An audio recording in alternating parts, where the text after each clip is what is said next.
IVM. Hey, welcome to episode 167 of Shunya One. How's it going, Amit? What's happening? Oh, I'm doing well, man. I am really keen to talk to these folks, or rather, Aditya, I guess in this case, not folks, but I love the Yes, brand, so I'm just keen to talk to the folks on the I brand. love it too. I love it too. I think the whole D2C segment we're running is pretty neat because it's basically all our It, favorite brands. yeah, it's basically we get to fanboy on shit, right? Or I mean, like fanboy Exactly. might be a little strong, but I mean, like just the things we should not call this the D2C section. We should call this the things we like section or our segments, right? Our Exactly. shows. The brands we love section. Yeah. Yeah. It's So. amazing how direct consumer brands are actually getting so much attention. I mean, not just from us, I'm guessing the audience as well, I hope. Well, in Uh, this case, so, I yeah. mean, like his sales were a lot higher than I thought they were when he mentioned it, right? I mean, like I hadn't heard that number Yeah. before. Exactly. So I mean, like clearly he's going places. Exactly, and we're talking to Aditya, who's one of the co-founders of the Sold Store, and I'm sure you guys have seen or probably are wearing some of their apparel over the last so many years that they've been around, and yeah, it's a very interesting journey, and of course, much cooler line of products that they have. Hey Aditya, welcome to Shunya One. How are you doing, man? I'm doing great. Thanks for having me on the show, guys. I think it's my first time on a live video podcast, so I'm looking forward to this. Very excited to talk to you guys. I've heard a lot of your previous podcasts, so very excited to discuss the brand with you. Thank you. That's awesome, Lovely, man. lovely, Very. and it's good to know that we are a debut podcast even now, even though it's like some people obviously podcasting is popular. It's great to know that you've done Yeah. audio once, if not a video one, before. But welcome to the show. We're of course here to hear more about the Soul Store, the brand that you started, and everything that you guys do. Again, it's one of the sort of interesting segments that we've been trying to profile, which is direct to consumer brands like yourself, who are obviously kind of having like a season of sorts, right? As the Indian consumer is awakening to buying direct merch online. And what we're trying to also understand is, what your origin story was, how you got into this business, why you Right. chose this. Why don't you tell us a little bit about yourself and that backstory? I think I'll start from my engineering days. So I'm an engineer. I did my engineering actually from Bombay. There's this college called DJ Sangvi.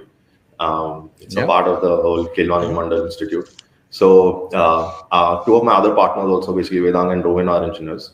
And right after engineering, I think all of us wanted to basically figure out what to do in life and things like that. The classic engineering dilemma. So I gave my What CAT year was this? What year was this? 2000, Because 2011. yeah, so So I was 2005, the same dilemma. I was RAIT, and so 6 years on, nothing changes. I'm sure even 15 years on, nothing would have changed. yeah, exactly right. I'm pretty sure that's the same thing because after engineering is when you realize that it's you when you realize what you don't want to do. And I think after like I was pretty sure I don't want to do a core like a technical job. And so I started looking for a finance job then, only because I knew I wanted to stay back and start something on my own. So I gave my CAT, I gave my GRE. I performed recently well. I had an option to go study in the US or probably get into one of the B schools. But I was very inclined to give myself a chance and like try to start something in India. So at that point, I basically didn't have a very good idea. I was still sort of trying to figure out what I want to do. So I ended up taking a finance job at this company called Dress Vista. So Mhm. that's where Rowan, me, and Vedang met. And I think 1.5, 2 years into the job, we used to almost every day during our evening snacks, we would talk about stuff like discuss ideas, talk about new stuff that's happening in the industry and things like that. So I think it was about 18 months into the company when I remember very distinctly we were eating sepuri in the office canteen, and sorry, we discussed how there's a massive gap in the apparel industry in India. So if back in the day, right, this is I'm talking 2012. So we're like, if you wanted to basically buy original Harry Potter T-shirt or a Batman T-shirt, yeah, either you would have to go international or you would basically ask your relatives or someone to like get it for you. So, and we're all fans ourselves. We used to watch a lot of movies and TV shows and things like that.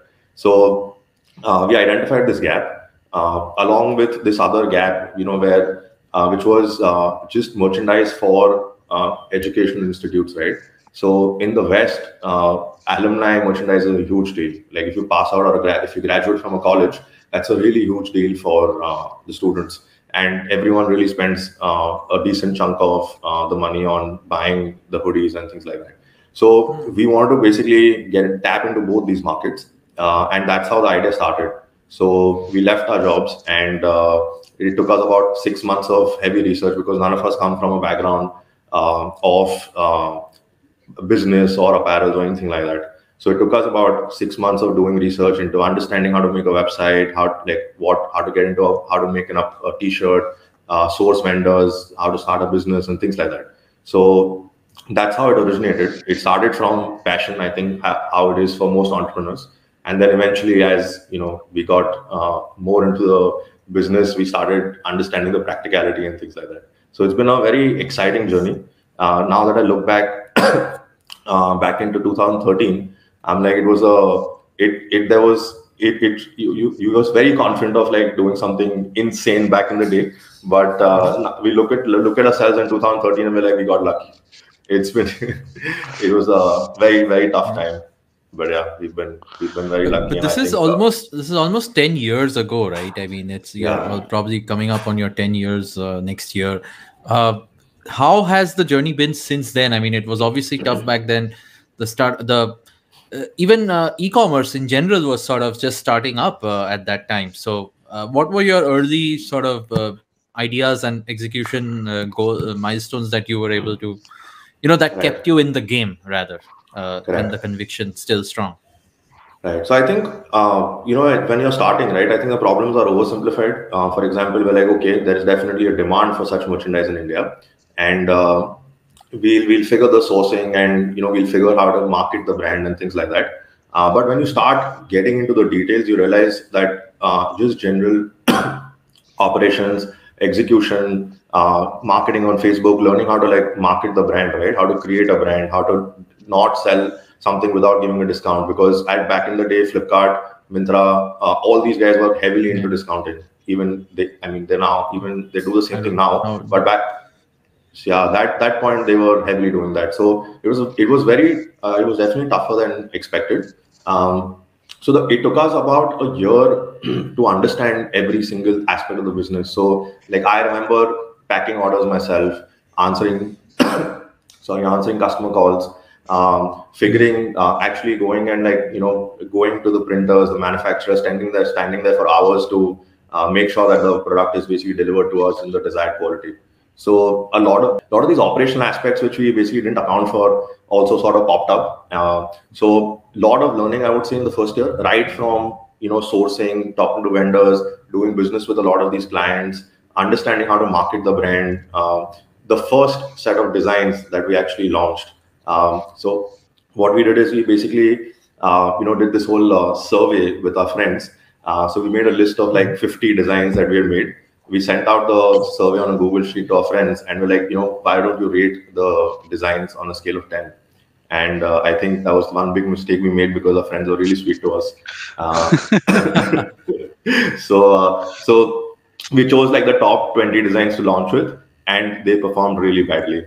So all of us had basically put in our salaries were really low in our the job. So we put in. I remember we had like 1.5 lakhs each. So we put in that money and obviously ordered a lot of t-shirts because there are certain MOQs that you need to meet, right? So the first lot basically had a lot of issues, right from the product, the designs and things like that. So we couldn't sell that lot. So I remember we held that inventory somehow. We did a lot of jugaad there, got the next lot, learned a lot from that mistake. But I think one thing that's been consistent across the years has been that perseverance, or that I would say stupidity or belief that we will figure it out. So, and I really admire that in like my co-founders and the team. because I think being an entrepreneur also requires that belief, self-belief, or stupidity, however you want to treat it, but that confidence to keep failing and keep getting back up and trying it again. So I think that's been one main reason, my biggest learning in the last 9 years. And in all of this, yeah, No, Amit, go go ahead. ahead. Go. You know, you go ahead. You go ahead. I'll go after you. In all of this, during this entire time, have you always sort of maintained the same, uh, I would say, selling model, objective? Like, has it been just same? I want to do brand merchandise. I want to do these, stuff which I syndicate with official brands which don't exist here. Or did you have to pivot? Like, I mean, in between to where you are today. Like, we see the brand today. The Soul Store is a great place to go buy any kind of merch. Has it always been that, or what can you tell us about Right. the times So you thought you might have to flip stuff around? correct. So I think the first two things that I said, right? The initial goal was to actually be an artist platform. What I mean by that is we wanted basically artists from all over the world to submit their designs, and so more like a crowdsourcing platform where we would make the merchandise and then basically give access to the merchandise or sell it to the consumers in India. But that idea didn't pick up, and then we realized that we got a designer on board actually to make our own Soul Store collection of t-shirts. That picked up really well because we were our own audience, right? So we understood the pulse of the market. We knew what the consumer wanted to buy. So because that method really worked, we actually started onboarding more designers. And currently we have a team of more than 25 designers. And I think one of the biggest strengths of the brand is that design team. We run a lot of algorithms. We do a lot of analysis on what we think will sell. Apart from, I think, obviously being passionate about the brand and about what we sell. So that, along with a lot of data, is actually why we make a lot of successful designs. So that was the first pivot we did, basically, right? Like from being a crowdsourcing platform, we're now a much more curated brand. The second aspect was the college merchandise that I spoke about, right? I think we realized that you've been in RAIT, I've been in TJ, and we never really paid a lot for our t-shirts. Yeah. And there was always a sponsor who would make like really cheap t-shirts. So that market was never actually there as for us as a brand. So then we let that go, and our focus is now much lesser on that. And instead of being a crowdsourcing platform, basically we're a much more curated youth apparel brand. Interesting. So my question around this was, right. So in the evolution, right, how important were I mean, like basically the so in India over the last 15 odd years, right, 10, 15 years particularly, franchises have become a lot more popular, right? So I was just curious about, like, how important franchises are towards, like, a model like yours, which is a lot of, like, licensing different studios, etc., to kind of figure out this, right? So I mean, like, do you think that franchises matter, or individual I mean, like, how do you see that space? Correct. So I think one thing that really worked for us as a brand, we entered into a very cluttered space. What I mean by that is that apparel generally is a very cluttered space. There is no brand loyalty. You end up buying from, let's say, an H&M or a Zara, or even like some brand on Myntra. So if we would have launched as a casual wear brand, which is, let's say, selling just generic designs and quirky coats and solid t-shirts, we would have been lost in the crowd. So one thing we did differently was basically find a niche, because there was either an option to, let's say, if you have about 10 t-shirts in your wardrobe, all 10 might be either like different patterns and solid t-shirts and things like that. But there'll always be a couple of graphic t-shirts along with all of those, right? So the option was either we aim for all 10 and aim for a bigger market, or find a niche and make sure that all of you guys have at least one t-shirt in your wardrobe, which is Soul Store. So that's the strategy we took, where I'm confident that there is no one in India actually doing licensed merchandise. And so we basically started reaching out to these guys. We started reaching out to Warner Brothers and Disney and all these guys. And then the first license I very clearly remember was Friends and Big Bang Theory. And we were so excited to get it because obviously it's Friends. And never ever thought while watching Friends that we would be making t-shirts for it. So that really picked up for us. That was the first license, and it picked up way beyond our expectations. that's where we it sort of boosted our confidence. It took us to the next level where we're like, okay, we can now start approaching bigger licenses, start doing more stuff, and this is the next pivot or the next direction that we sort of want to hold on to. So after the first license, we then took the next one, I think, which was Harry Potter and Lord of the Rings. Then we got Disney on board, and I mean, yeah, it's been a 9-year journey now. We add a license almost every few months. And in all of this, I mean, even from the initial stage when you got friends and you're talking to these big brands, they obviously are global, they sell globally.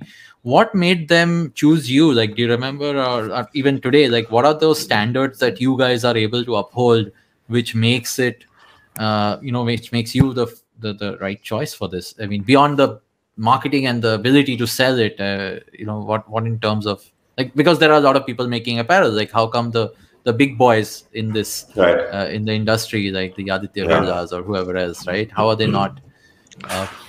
Right. So I think it was definitely a very difficult journey. I remember we were 23 back then. People weren't taking us seriously.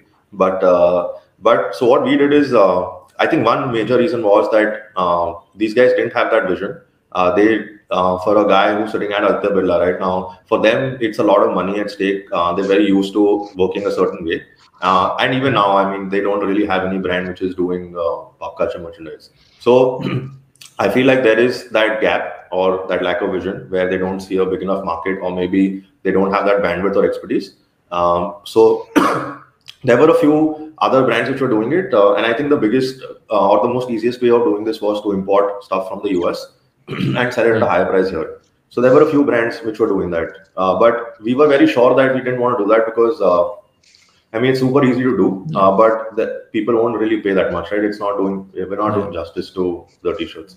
So we really wanted to cater to people like us, who could afford a 500 rupee t-shirt. So that 500 rupee mark was basically like our target price point. And even to a great extent, 10 years later, also basically that is a price point that we want to move around, or stick to. So I think I would say two reasons why we got those licenses. One was because we came from a finance background, we basically came with a lot of projections for where we see the merchandise basically going over the years. That's something I don't think these guys were used to. And so we gave very optimistic projections based on what we felt the industry would be. And the second is the way we would present the designs, right? Normally, the other brands that you see in India, they would take existing designs that the licensor would give, and they would put it up on a t-shirt as it is, like a logo, let's say, and then try to sell it to consumers. So these guys saw that differentiating element. They saw that they understand the brand that they're selling. They understand what the consumer. So we put a lot of effort into designing differently, and so our designs are actually even showcased in the western part of the world as a reference. Right. So I think that's one key reason why we got the license over the other brands.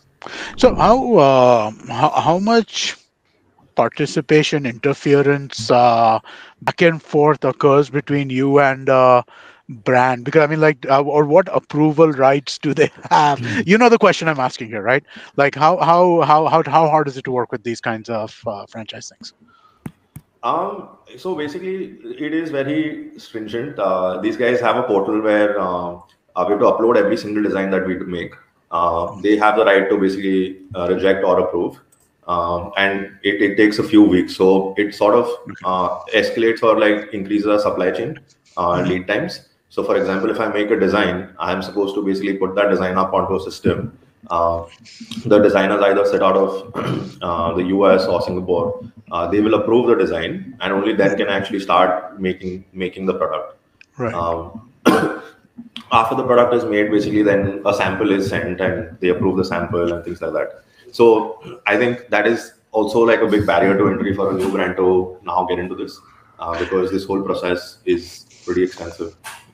Okay, I got a question which I don't know if you can answer. Talk around it if you'd like to, right? But what's the coolest design that got rejected? I mean, maybe you can't give the exact idea, but what's the kind of thing that got rejected? So we really wanted to do a lot of spoofs. So we've got a lot of designs where the Batman is fighting the Hulk and things like that. Ah, But I think it's a big no to mix DC and right. Marvel. I think that's the very obvious no. So yeah, so they don't. I mean, obviously, like spoofs won't be allowed. They want the superheroes to look in a certain light, right? They've spent so much money projecting that image, and they don't want you to shit over, let's say, Iron Man on a T-shirt. So, right. So I think that whole aspect of the business, which we thought would be like really money making, actually just sort of was kept on the sideline. And we're like, okay, we're going to like make really serious designs, Right. but they will be aesthetic. So yeah, to answer your question, I think that's one design which we still regret not making How often do you push against the line? all the time. Oh, okay. So so it's because we know for a fact that, right, like if I just take a Batman logo and I put it up, I know that beyond the point you're going to get bored of it. Like there is no Right. Yeah. value add that we're bringing to the table. So we try and what we do is we meet their teams and designers very frequently. We have a lot of conversations where we try to convince them to allow us to basically try and do something different. So that is a very like that's an ongoing process. And we hope that over time, these guidelines also basically become a little less stringent, because and without doing obviously any harm to these licenses. Yeah. So hopefully, I think we've been able to push that line a little over the years, but it is definitely like a perpetual work in progress kind of issue. Cool. Awesome. On that note, while we talk, I think we're going to take a quick break. I come back and talk to Aditya and get some more juicy details on what stuff the public may not have seen. All right, we'll be right back. Yeah. Hey everybody, it's been another great week on the IVM Podcast Network. On this round is on me, urban farmer Vani Murthy talks to Gauri about composting and why it's good for the earth, along with adopting sustainable practices. On Big Talk about tiny humans, Devi Shobha and Meghna share tips on how one can raise assertive kids. Speaking of kids, on News Kids on the Block, Anya, Trivik and Kavya discuss the Padma Awards 2022 and the Women's Football Asia Cup being withdrawn due to COVID. On the Filter Coffee podcast, Supreme Court lawyer Paulami Pavani Shukla tells Karthik about her mission to uplift the living standards of Indian orphans. And on Postcards from Nowhere, Utsav explores the legacy of the Chettiar community and their migration to Burma. Also, just one quick announcement for everybody. Would like you to check out the new version of our Android app. It's available on the Play Store. It's a really interesting take on how to listen to podcasts. Do give it a look and let us know what you think. We're open to feedback on all of our social media channels. We're IVM Podcasts on Twitter, Facebook, Instagram, and LinkedIn. Also, do remember, if you're enjoying this show or any of our other shows for that matter, please do tell a friend. Word of mouth really does help. And don't forget to rate us on any of the platforms you're listening to us on. And you can also check us out on YouTube. And we have a number of channels there at ivmpodcast.com/YouTube where you can take a look at them. And finally, we'd like to thank our sponsors this week, Bank of Baroda and CoinSwitch Kuber. Thank you so much for making this possible. Hey, welcome back, everyone.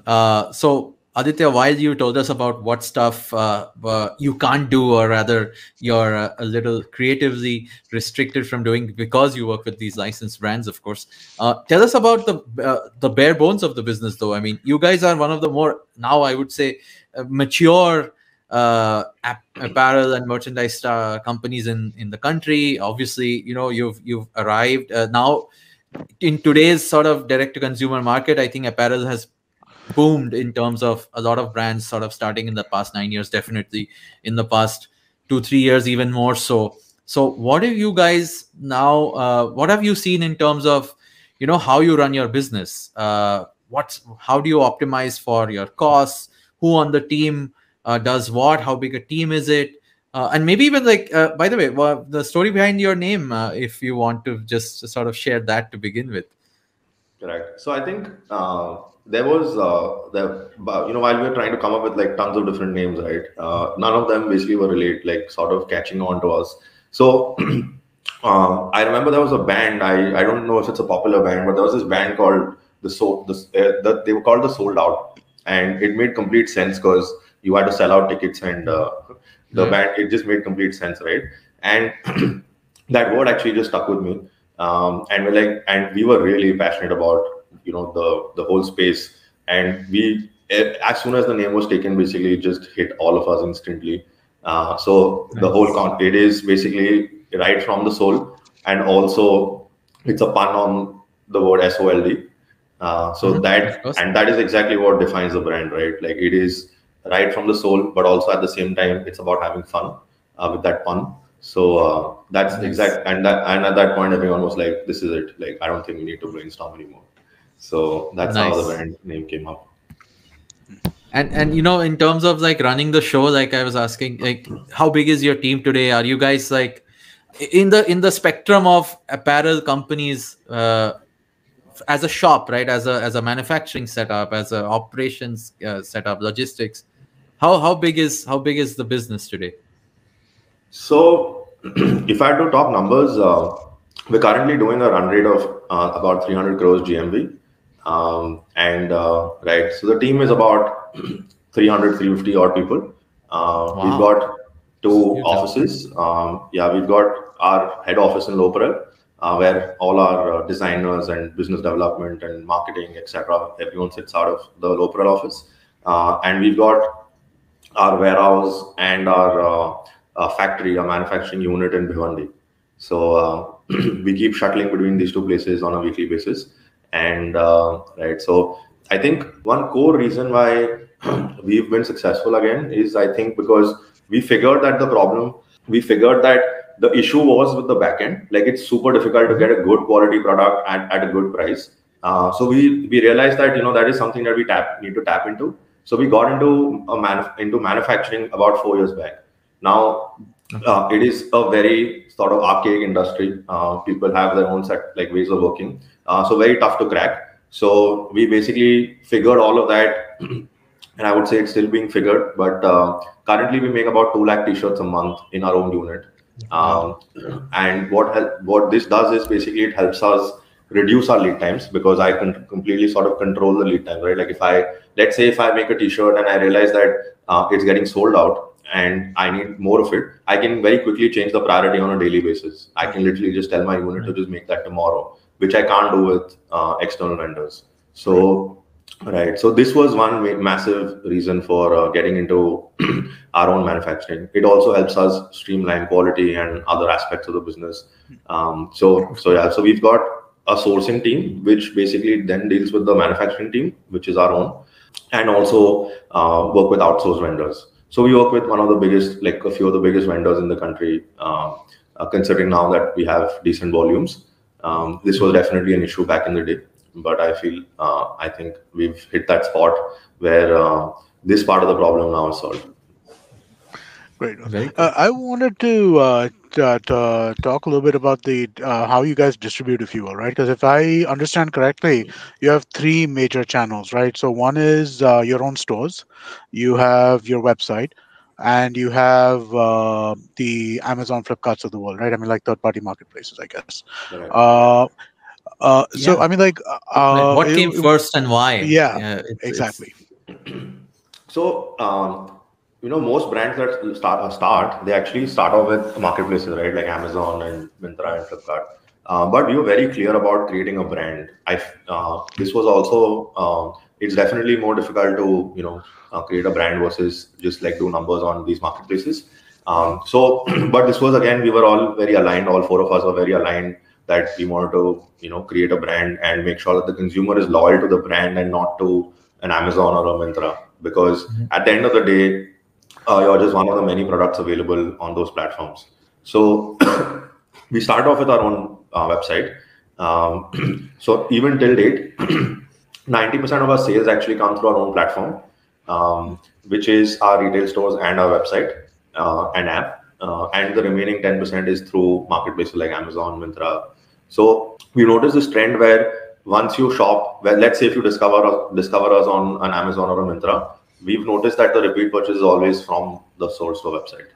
So that actually speaks a lot about the curation or the brand loyalty, etc. Because we are competing with an Amazon for its service, right? And a consumer still trusts the website over shopping from Amazon. So I think that's one way in which we track how loyal or how loved the brand is.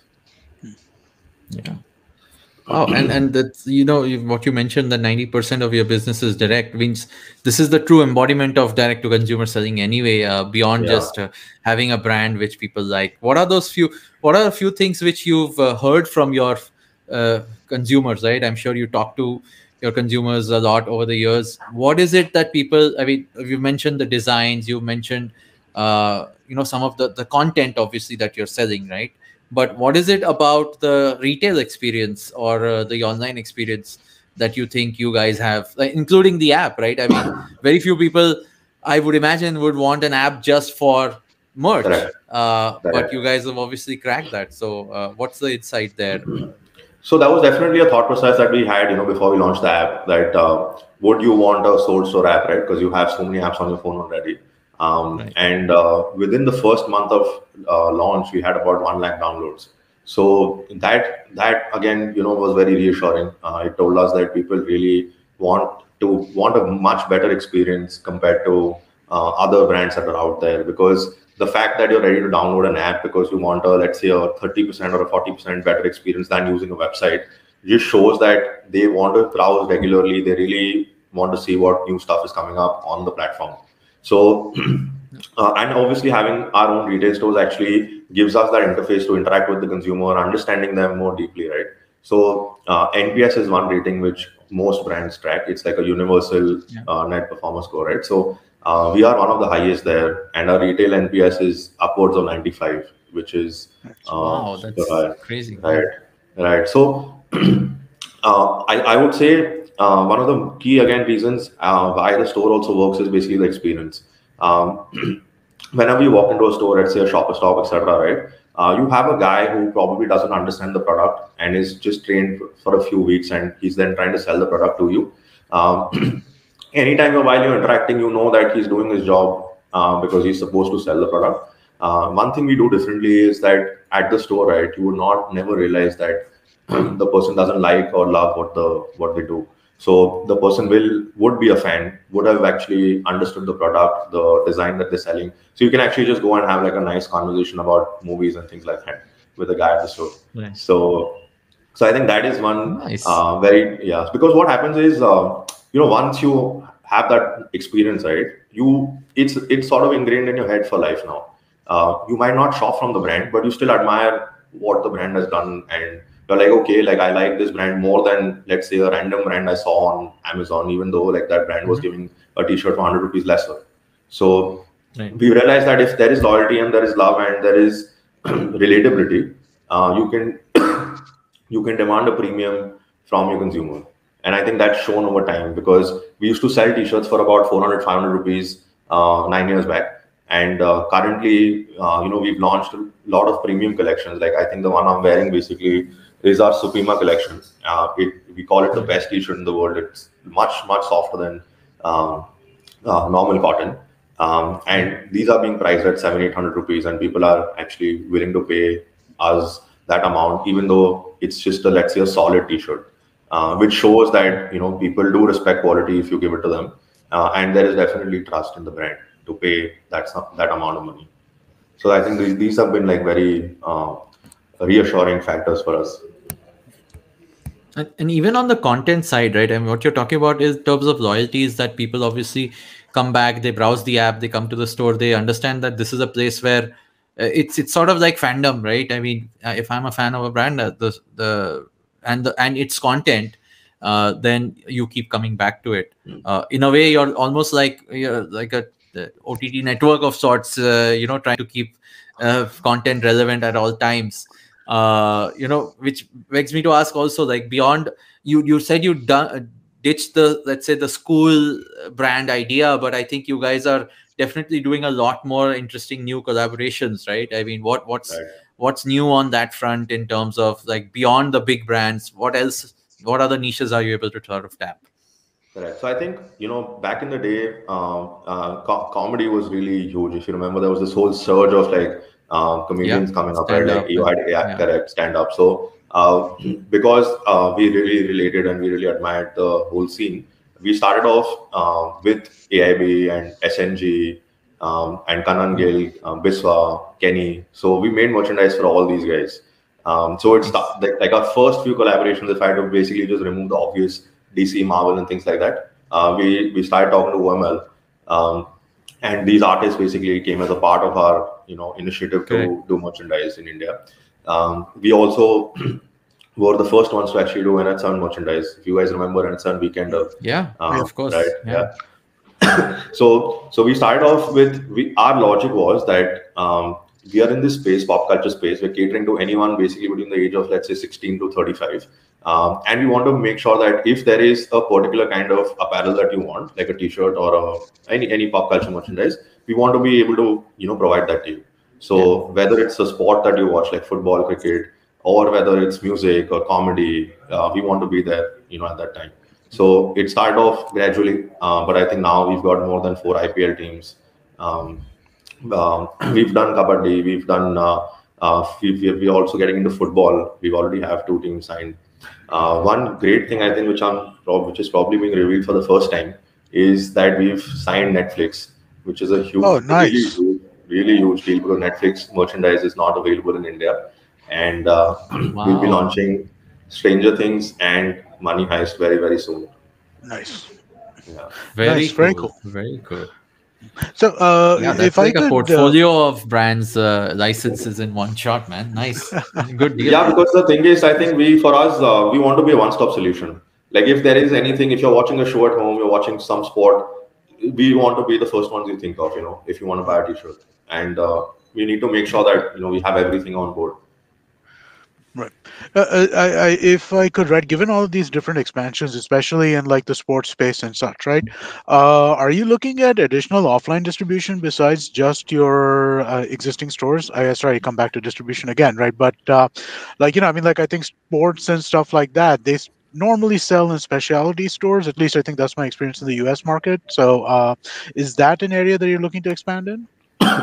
So, I think we've spoken to a lot of brands and a lot of the marketplaces like Shopper Stop and Lifestyle and things like that. But I think the biggest problem in this industry, or why brands actually die or don't survive, is because the lead times are very high. So, for example, if I give the merchandise to them to sell, right, there is seasonality. So what happens is that there's a huge credit period.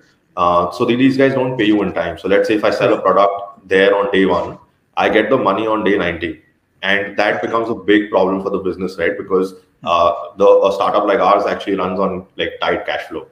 Right. So, right, what these guys do is basically one, they won't pay you on time, and the second is that whatever doesn't sell, I'm not really talking to the consumer directly. So my analytics are very weak, right? Like on the website, let's say if you buy something from me, I know where you went, what pages you accessed. The transaction is very quick. Plus, I get the money into my account in like 2 days. Versus there, because I'm not talking to the consumer, I actually don't know what the reason was, what they like, what consumer bought what. So for me, just like a bulk order where I'm like just giving them 100 t-shirts, 50 sold. They just return the 50 back to me after like 90 days, which Right. again screws my inventory plus my cash flows. So Right. distribution actually is a very, very tough space. And I think that's one reason why you don't see a lot of new D2C brands coming up, because this becomes a bottleneck, for these guys. So to tackle that problem, we started our own stores. Our aim is to basically come with around 100 stores in the next 3 to 4 years. Um, we've got 4 stores currently. We've got 3 in Bombay and 1 in Pune, and we're opening a huge one in Bangalore. It's a Okay. 5,000 Nice. square feet store in Indiranagar, Wow. 100 feet Wow. store. Okay. Both All house. right. That's So right. impressive. Yeah. But I mean, isn't that just again? I mean, like not to push back. You obviously know your business better, right? But just that's an expensive way to proceed, isn't it? Right? I mean, like your stores are plush. I mean, like your stores are not like just a bunch of racks. Your stores are Yeah. nice, right? So I mean, like building 100 stores like that seems like that seems like very challenging in terms of trying to increase your footprint, because again from what I've read, right, I mean like India is still primarily an offline market when it comes to clothing purchases, right? I mean like, and by a fairly large margin. So what are your thoughts in terms of like do you have other thoughts of expanding physical footprint rather than like just going into like the shopper stops or stuff? Are there other plans afoot? You're completely right about that. It is definitely a slower method, and I would say the risk is sort of debatable because yes, there is more capital at risk when I come up with a store, but there is also a very hidden risk, when I start selling at Shopper Stop and Lifestyle and all these brands because I'll tell you the biggest issue, right? Let's say if I talk about winter wear, which is very seasonal, right? Most of the stuff that we do is not seasonal. So like if I make a Batman t-shirt, I can always sell it again, even like 6 months later, right? But if I talk about winter wear, so if I'm making hoodies and jackets, I'll give it to these guys. They'll let's say in the start of September or October. By January is when they'll tell me how much is sold and they'll return the stock back to me if it's not sold. Now this completely screws up my inventory. Right. So it doesn't seem like a very obvious risk in the start while you're making the merchandise. But this is what this is what actually causes the biggest issue in our industry, which is dead inventory. And we've been very tight with it. We've not basically we've been very our algorithms to manage the inventory, the kind of designs that we do, the customer analytics, etc. has been very strong. So we make sure that our dead inventory is very low. So as you said, it is a slower method to build our own stores and then expand.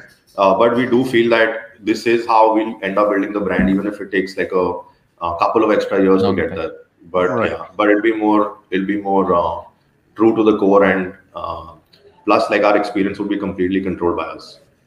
I think the early designs which didn't take off have really sort of ingrained a lesson in all of you guys. Do not have it's my night suit even 10 years later now. Yes, we all have some of those, especially company t-shirts. I can attest to that. But Aditya, as closing note, where are you guys headed? Obviously, congratulations on the Netflix collab. I think you guys are obviously gonna keep doing this. What's like your beyond the 100 stores dream that you obviously will go forward with? What is it? What next for you? And maybe a shout out to if you guys are hiring. What kind of people you look for on the team, and anything else you want to just mention, maybe where you are reachable on maybe Twitter or LinkedIn or whatever you prefer. Right. Yeah. So I'm definitely looking for Instagram followers. So I'll give my, please follow me. I need like the 5 or 10 followers that I can get. So we are all very accessible actually, and we love to interact with the consumers. So I think the easiest way to access would be to reach out to our page and just mention any kind of questions or any conversation that you would want to have with us. We would be more than happy to address those. Our next plans, we wish to basically become as I said, our GMV currently is 300 crores. We want to basically surpass the 600 crore mark, by the end of this year. There are a lot of new categories coming up. We are getting into athleisure. So that collection should basically launch in the next few months. We are also basically loungewear has been a part of our collection, but it's been a much smaller aspect. So this is also going to blow up for us, where we're going to do pajamas, boxers, and things like that. Nice. Another category that we're launching is basically innerwear. So we're launching these really soft men and women underwears with this material called micro murad. I can assure you guys wouldn't be able to wear anything else after that. So wow. So on the product front, I think this is what we're doing.